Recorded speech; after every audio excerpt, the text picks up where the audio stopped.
বং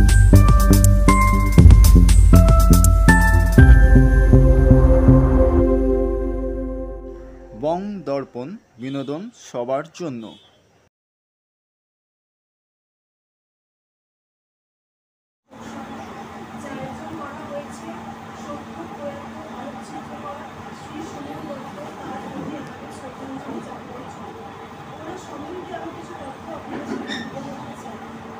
শ্রী সুমন দত্তের জন্ম 13ই অক্টোবর 1938 সালে।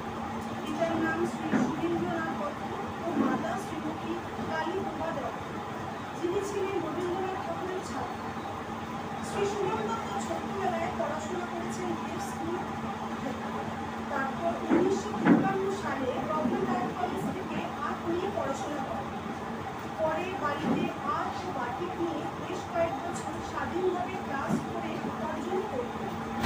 পরে ফটোগ্রাফি শিখে আর্ট অ্যান্ড কালচারের উপর বিভিন্ন শিল্পের এক্সিবিশন এর ফটো তুলতেন। এছাড়া উনি ফ্রেঞ্চ কনসালেট, ব্রিটিশ কাউন্সিলের নানান অনুষ্ঠানে নিমন্ত্রিত ফটোগ্রাফার হয়েও ফটো তুলতেন। কলকাতার বিশিষ্ট শিল্পীদের থেকে ছাত্র শিল্পীদের সবার সাথে ওনার বন্ধুত্বপরায়ণ মনোভাব নিয়ে মিশতেন। তার অসীম ক্ষমতা ছিল চিত্রকরকে বোঝা। বিশিষ্ট শিল্পী শ্রী তারকপাড়ায় ওনার একটি স্কাল্পচার তৈরি করেছিলেন নবীনকলা একাডেমিতে বসে, নাম দিয়েছিলেন ইনকা। শ্রী সুমন দত্ত বহু সম্মান পেয়েছেন গভর্নমেন্ট আর্ট কলেজ এবং শিল্পী একটানা কাজ করে ক্লান্ত হয়ে অবসরের পথ বেছে নেন। মৃত্যুর শেষ দিন অবধি তিনি সুস্থভাবে নিজের কাজটি করে আছেন।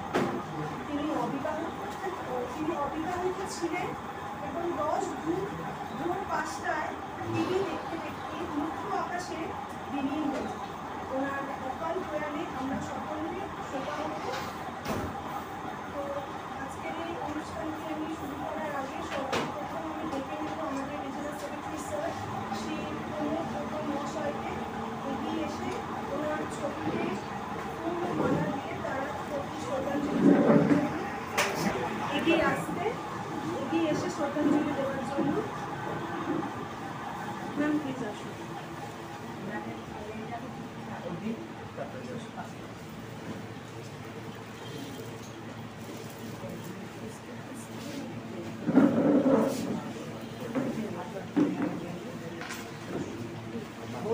এটা চালিয়ে দাও।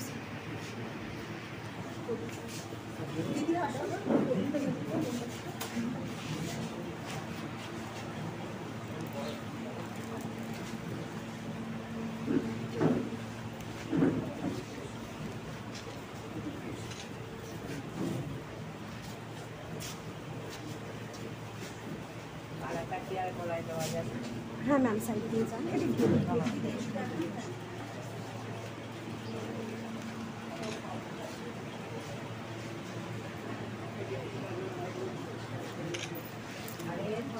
সুমনদার মায়ের বড় বোনের ছেলেটা, মানে আমার আরেক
কিছু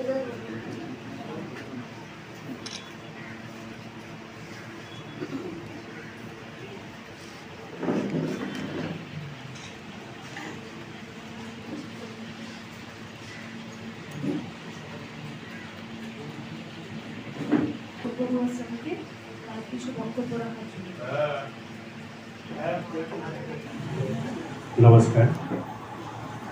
जैसे कि आप लोग जानते हैं कि आज हम फिर से और एक जन महान कलाकार जो अपने कार्य के कारण और अपने जो नेचर है उनके कारण बहुत ही प्रसिद्ध और बहुत ही महान कलाकार फोटोग्राफर थे, जो हमारे और एक सदस्य बोलेंगे, जो हम लोग आर्ट के ही हैं, सभी लोग एक साथ हम लोग एक फैमिली जैसे हैं।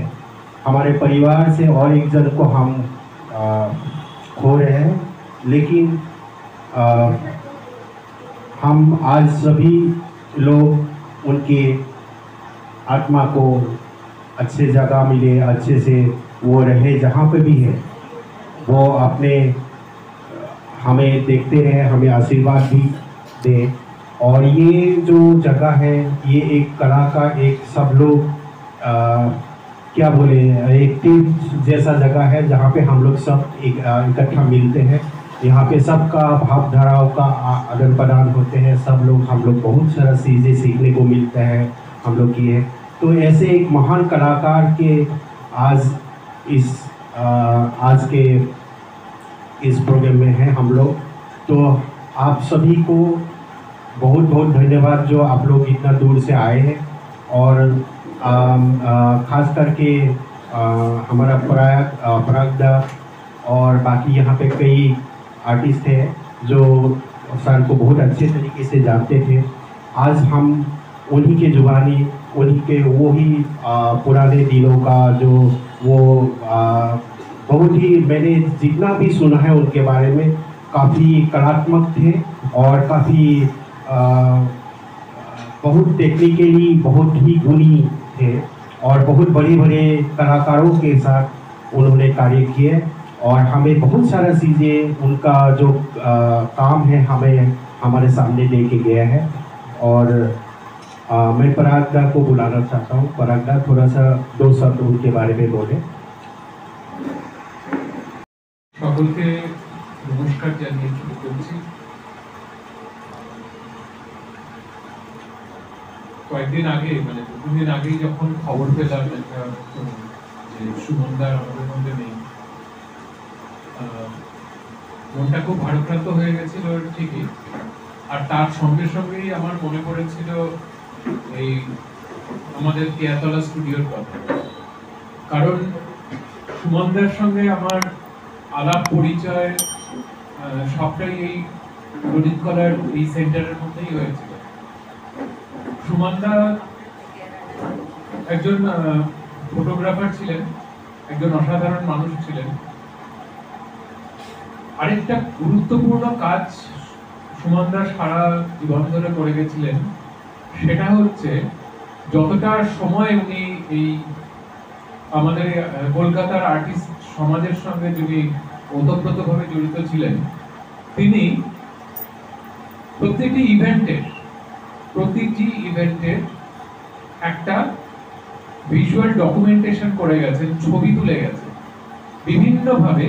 উনি কিন্তু মূলত অন্তত একটা সময়ের পর থেকে আর কাজের ছবি বিশেষ তুলতেন না, কারণ অনেক রকম লোক এসে গেছিল, অনেকেই ফটো তুলতেন নিয়ে করতেন। সুমনদা কিন্তু মূলত একটা এক্সিবিশনে যে ইভেন্ট চলে বা ওয়ার্কশপে যে ইভেন্ট চলে সেই ছবিগুলো তুলছিল।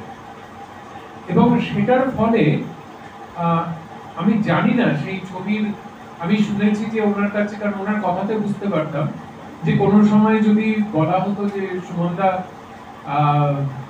2 বছর আগের কোনো একটা ক্যাম্পের কথা বলা হলো যে এই সময় কত আছে আছে আছে, এবং সেগুলো খুব সুন্দর করে আর্কাইভ করে কোথায় রেখেছিলেন, কারণ উনি সেই ছবি এসে আমাদের দিতেন।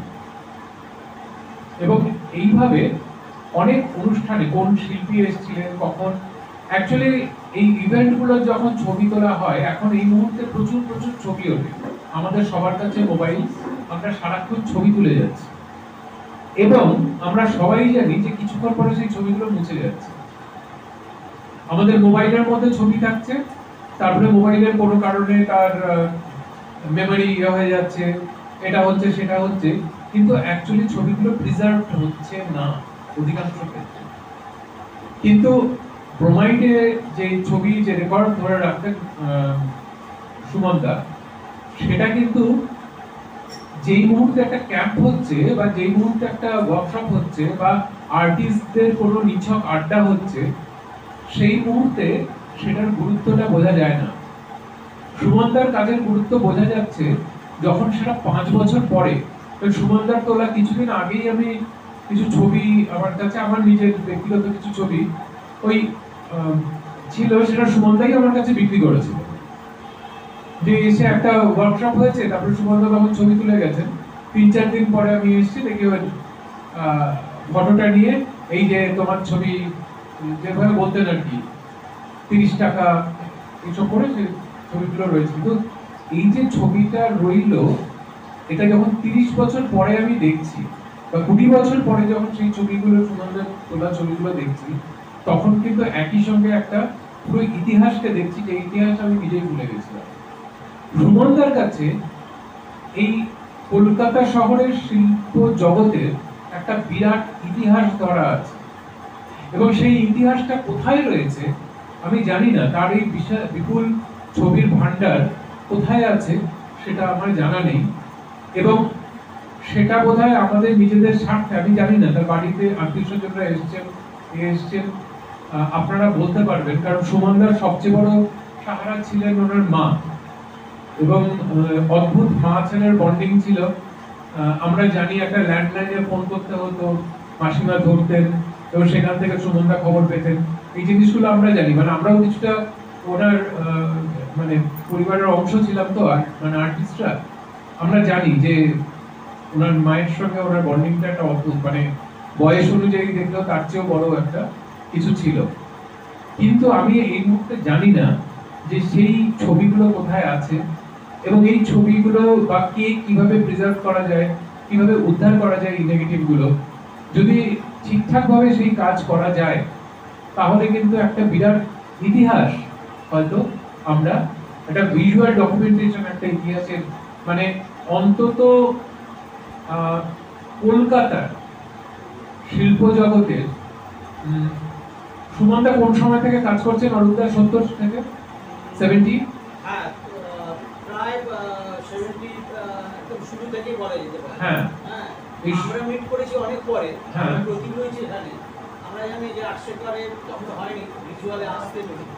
তো এই 70 সাল থেকেই যদি আমি ধরি, আমি যদি 70 সাল থেকে ধরি, যে 70 থেকে যদি আমি, মানে সুমনদা একদম ভীষণভাবে অ্যাক্টিভ রয়েছেন কিন্তু অন্তত 2015 অবধি। এবার ব্যাপ্তিটা বুঝতে পারছেন আপনারা। আমি যদি 2015 ভাবি আর 2070, কত হলো? 45 বছর, প্রায় 50 বছর। এটা 50 বছর একটা শহরের আর্ট ফিল্ডের অ্যাক্টিভিটিস একজনের ক্যামেরায় ধরা আছে। শুধু কাজের ছবির চাইতে অনেক বড় ডকুমেন্ট ওনার কাছে রয়েছে, এই বিরাট ডকুমেন্টেশন ওনার কাছে রয়েছে। এটার কোনো কিন্তু এইভাবে কিন্তু আর কেউ কলকাতার শিল্প জগৎকে ডকুমেন্টেশন করেনি। কলকাতার শিল্প জগতের উপর ছবি তোলা হয়, পার্সোনাল আর্টিস্টদের অনেক ছবি তোলা হয়, কিন্তু এই ডকুমেন্টেশনটা খুব আলাদা, অত্যন্ত গুরুত্বপূর্ণ। আমি এই প্রাঙ্গণে, যদিও এটা আমি একটু আগে প্রমোদকে বলছিলাম যে, বা অরুণদাকেও বলছিলাম যে, এটা তো অ্যাকচুয়ালি আমার দ্বিতীয় বাড়ি ছিল ফ্রম থেকে 91 থেকে 2010 অব্দি। তো আমার এই দ্বিতীয় বাড়িতে একের পর এক ইভেন্ট হয়েছে, তার মধ্যে একটা খুব বড় ইভেন্ট হয়েছে, সেটা হচ্ছে আমাদের কলা মেলা, আর্ট ফেয়ার। আমরা সবাই সেটার মধ্যে ইনভলভ ছিলাম এবং ইয়ে বোধহয় সভাপতি, আমাদের প্রেসিডেন্ট বসে আছেন শুক্লাদি, সেই সময় হয়েছিল। হ্যাঁ, তো সবাই মিলে একটা হইচই করে, এই যে সময়টা, আমি একটা দিনের কথা বলছি। প্রথম যে অনুষ্ঠানটা হয় ইনঅগারাল সেরিমনি, ক্লোজিং সেরিমনিতে এখানে ছিলেন, আমার মনে আছে প্রতুল মুখোপাধ্যায় গান করেছে, প্রতুল দা এসেছিলেন, আর বাসার রাজানে প্রতুল দা এসেছিলেন, আর অরুণ চক্রবর্তী, এক্ষুনি যার কথা হচ্ছিল অরুণ চক্রবর্তী, কবি লালবাহারের দেশে রাজাটাও, আর বাঁধন দাস ছিলেন। বাঁধনদার মানে যারা জানেন যে বাঁধনদার পরিচয় দেওয়ার মধ্যে এই তিন বুড়োকে দিয়ে তারা ক্লোজিং সেরিমনিতে ডাকা হয়েছে। এইখানে একটা চৌকি পেতে এবং কিছু একটা মাইক ছিল, যে তিনজনে আড্ডা মারবেন, ওই আড্ডা দিয়ে শেষ। আলটিমেটলি আড্ডা দিয়ে শেষ হলো না, গানের সঙ্গে এই তিন বুড়ো নাচলেন। নাচতে নাচতে ওই প্রথম কলামেলা শেষ হলো। তার সমস্ত ছবি যদি কারো থাকে, মানে লাস্টে আমরা সবাই নেচেছি ডেফিনেটলি, কিন্তু এই যে অদ্ভুত ইভেন্টটা এই বাইরের জায়গাটায় হয়েছিল, সেটা যদি কারোর ক্যামেরায় সেভাবে উঠে থাকে, কারণ ক্যামেরা তো তখন সবার কাছে ছিল না, মোবাইল কোথায়, মোবাইল বলে কোনো বস্তুর অস্তিত্ব নেই। ক্যামেরা বলতেই আমাদের ওই এসএলআর ক্যামেরা, এই এসএলআর ক্যামেরায় সুন্দর করে তোলা ছবি একমাত্র সুমনদার কাছে এইভাবে রয়েছে একের পর এক ইভেন্টে। আজকে যদি দেখতে হয় গায়ে কাঁটা দেয় যে কি হয়েছে, কারা এসছে। আমার মনে আছে যে একটা অতুল দদিয়া এখানে সেমিনার করেছি কলকাতায়, হ্যাঁ, ওনার অতুলেরটা এত ভিড় হয়েছিল যে ঘরে না গিয়ে আমাদের বাইরে গিয়ে করতে হয়েছিল। এইখানে স্ক্রিন টাঙিয়ে পুরো মানে গেট অবধি খোলা ছিল সব, আর মাঝে মাঝে ওনার নিয়ে চলছে, আর মাঝে মাঝে সুমনদার নানা রকম বকাবকি শোনা যাচ্ছে, কে ওর ক্যামেরার সামনে এসে পড়েছে, এই সরে যাও, এই ইয়ে করো। এবার আমরা আর্টিস্টরা মোটামুটি অনেকে যারা বাইরে থেকে এসেছেন বুঝতে পারতেন না, কিন্তু আমরা সুমনদার সব কথা বুঝতে পারতাম। আর আরেকটা কথা ছিল সুমনদার সম্বন্ধে, যেটা বলে আমি শেষ করব, সুমনদা অসম্ভব রসিক মানুষ ছিলেন। আমার খুব একটা জিনিসে আমি ঈশ্বরকে ধন্যবাদ দিই, যে সুমনদা খুব অসুস্থ হয়ে খুব কষ্ট পেয়ে মারা গেছেন এরকমটা হয়নি, মোটামুটি সুস্থ ইয়েতেই গেছেন, যথেষ্ট বয়স হয়েছিল, সেটা বড় মেনে নেওয়া যেত না। সুমনদা খুব উইটি ছিলেন। এখন আমাদের আমি একটা উদাহরণ দিচ্ছি, এখানে কোনো একজন মহিলা আর্টিস্ট, শুক্লা দিনন, হ্যাঁ, কাছাকাছি বয়সের একজন মহিলা আর্টিস্ট, তার ক্যাটালগের জন্য সুমনদাকে বলেছেন ছবি তুলে দিন। এবার সুমনদা তিনি ওখানে দাঁড়িয়ে তার ছবি তোলা হয়েছে নানা রকম পোজে। সুমনদা ছবি তুলে প্রথমে একদম তুলতে চাননি, সেটা সেদিনও আমি উপস্থিত, বলছে না তুলবো না, তো যাই হোক লাস্টে তুলেছে। এবারে যেদিন হার্ড কপি নিয়ে এসছেন ঘটনাচক্রে, আমিও সেদিন উপস্থিত, ওই ঘরটায় কাজ করছি। সেই ভদ্র মহিলা সেই ছবিগুলো পছন্দ হয়, পোর্ট্রেট গুলো পছন্দ হয়, যে কি তুলেছো, মোটেই আমাকে ঠিক মতো দেখাচ্ছে না, হ্যাঁ, ভালো দেখাচ্ছে না, এইসব বলছেন। তো সুমনদার সঙ্গে অনেকক্ষণ তর্ক হলো, সুমনদা হাত পা নেড়ে টেড়ে অনেক কিছু বললো। তারপরে ভদ্রমহিলা একটু এই সাইডে সরে গেছেন, মানে কোনো কাজে, আমাকে বলছে মেয়েদের ছবি তুলতে নেই, ওদের কারো বাড়িতে আয়না নেই, আয়না থাকে না, নিজের মুখ দেখে না, জানি না কিন্তু দেখতে।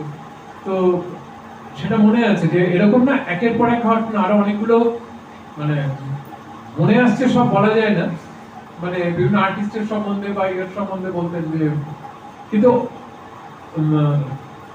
আরেকজন যেমন এক্ষুনি অরূপদা একটা, মানে আমাকে বললেন, আমার মনে পড়লো যে নীলমণি বাবু বলে বিল্ড একাডেমিতে একজন ছবি তুলতেন, ফটোগ্রাফার ছিলেন।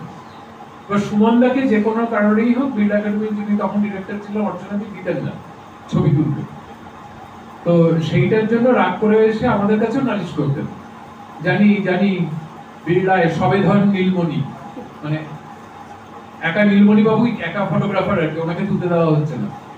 তো এরকম একটা অসম্ভব উইটি মানুষ ছিলেন, সেটা আমার মনে আছে। তৃতীয় ব্যাপার যেটা আমি বুঝতাম, যে এক্সিবিশন দেখে উনি কিন্তু সঙ্গে সঙ্গে একটা কমেন্ট করতেন, অনেকে গ্রাহ্য করতো না, কিন্তু ভালো ছবিকে ভালো ছবি বলতেন, খারাপ ছবিকে খারাপ ছবি বলতেন, এবং খুব খোলাখুলি নিজের মত ব্যক্ত করতেন। কারণ নিজে আর্ট কলেজের স্নাতক, আর তার সঙ্গে অসম্ভব অভিজ্ঞ একজন মানুষ, ছবি দেখা একজন মানুষ, তার এই মতামতের যথেষ্ট গুরুত্ব ছিল, এবং সেটার জন্য উনি এইটা পরোয়া করতেন না যে কে ওনার কাছে ছবি তুলছে বা ওনার কাছে গিয়ে ছবি তোলাবে কিনা বা ই করবে কিনা, এই জিনিসটার পরোয়া উনি খুব একটা করতেন না। মানে এটা ভাবার কোনো কারণ নেই যে ছবি ভালো বলছেন মানে যে খারাপ ছবিকেও ভালো বলছেন, এরকম ব্যাপার ছিল না। তো সুমনদার যাওয়াটা আমাদের একজন আমাদের আর্টিস্ট ফ্রেটার্নিটির একজন খুব কাছের মানুষ চলে গেলেন। তাকে মনে রাখবো, তার স্মৃতিতেও মনে রাখবো। সুমনদাকে আবার নমস্কার জানাচ্ছি, তার স্মৃতির প্রতি শ্রদ্ধা জানিয়ে তিনি ভালো থাকুন, শান্তিতে থাকুন। সকলকে ধন্যবাদ। বলা হয়েছে ছোট্ট, তো প্লিজ হেল্প ইয়োরসেলফ। শুভরাত্রি।